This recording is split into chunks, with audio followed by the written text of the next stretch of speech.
लेकिन उससे पहले विपिन जी, आप किस तरीके से देख रहे हैं? देखिए, आपने जैसे शुरुआत में बोला कि सिक्के के दोनों पहलू होते हैं। हाँ। और महामारी है, बिल्कुल निश्चित बात है, लेकिन उसमें भी जिस तरह से कहा जाता है अभिशाप में वरदान, ब्लेसिंग इन डिस्गाइज। तो मैं ये बोलूंगा कि देखिए, ये हिंदुस्तान के पास वाकई में सही मायने में एक बड़ा सुनहरा अवसर है कि हम लोग, क्योंकि पहले भी विश्वगुरु थे, विश्वगुरु हैं और विश्वगुरु रहेंगे।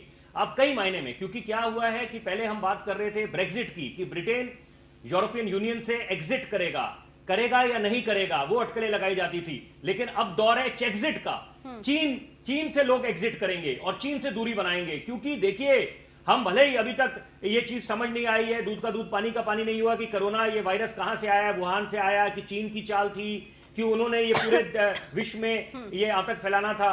लेकिन अभी जो है ये बात एक साफ हुई है कि चाइना की मंशा साफ नहीं थी, और अब उनसे लोग जो अपनी दूरी बनाएंगे। और यही कारण है कि जो 250 कंपनी अमेरिका की है, उन्होंने एक इच्छा दिखाई है कि हिंदुस्तान में अपना बेस सेटअप करें। और अगर आप उत्तर प्रदेश की बात करें, देखिए अच्छी बात है, क्योंकि वहां की सरकार ने और मुख्यमंत्री योगी ने पहल लेते हुए जब इन्वेस्टर समिट्स करवाए, डिफेंस समिट्स कराए, तो वो अच्छे उसके नतीजे आए। और यही कारण है कि 100 अमेरिका कंपनी जो है, 100 अमेरिका की कंपनियां हैं, उन्होंने ये इच्छा जताई है कि हम अपना बेस यहां पर सेटअप करेंगे।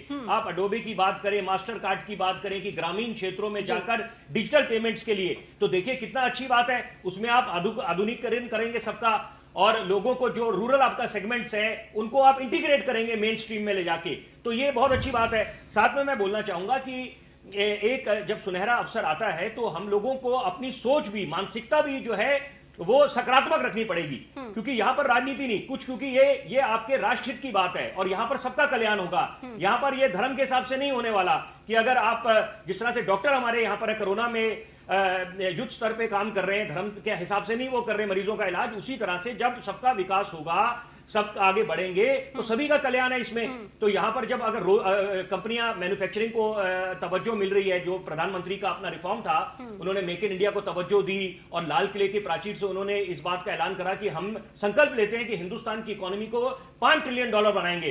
तो मुख्यमंत्री योगी ने पहल लेते हुए बोला कि उत्तर प्रदेश का योगदान $1 ट्रिलियन होगा। तो अब ये $1 ट्रिलियन होगा या $5 ट्रिलियन, तो इसमें जब तक मैन्युफैक्चरिंग सेगमेंट को, उत्पादन को आप तवज्जो नहीं देंगे, तो ये आप अपना जो मकसद, इसको कैसे आप पाएंगे। तो इसीलिए ये सोच गई है कि आप ईज ऑफ डूइंग बिजनेस, जो अभी शिवन ने बात बोली, मैं उसी बात को बोलूंगा कि ईज ऑफ डूइंग बिजनेस और क्रिएटिंग फेवरेबल एनवायरनमेंट, कि ताकि आपका विदेशी निवेश यहां पर आ सके, ना कि आप अपने ही देश की छवि वहां धूमिल करें। मैं यहां पर एक बड़ी अहम बात बोलने जा रहा हूं। देखिए, एक US commission of international religious freedom है, वो हिंदुस्तान की छवि को धूमिल करना चाहते हैं, और उन्होंने अपना एक प्रोपेगेंडा चला दिया। पहले प्रोपेगेंडा चलाया टाइम मैगजीन ने, बोला कि मोदी जो है डिवाइडर इन चीफ है। वो अलग बात है कि बाद में अपनी बात से पलटे और फिर बोला मोदी से बड़ा कोई ऐसा नेता नहीं है जो हिंदुस्तान को जिसने एक करा है। तो यहां पर तो देखिए, ये हमें समझना है कि विदेशी ताकतें हमें कैसे हमारे अंदर दरारें पैदा करना चाहती हैं, और यहां पर हमें एक मकसद रखना है। मैं इस बात की खिलाफत करता हूं जब कोई बोलता है लव जिहाद या कोरोना जिहाद। कोई भी, देखिए, ऐसी बातों में हमें विश्वास नहीं रखना, कोई भेदभाव नहीं रखना किसी के साथ। देश को आगे ले जाना है, एक मकसद होना चाहिए, आपने हिंदुस्तान को सुपर पावर बनाना है। ठीक है।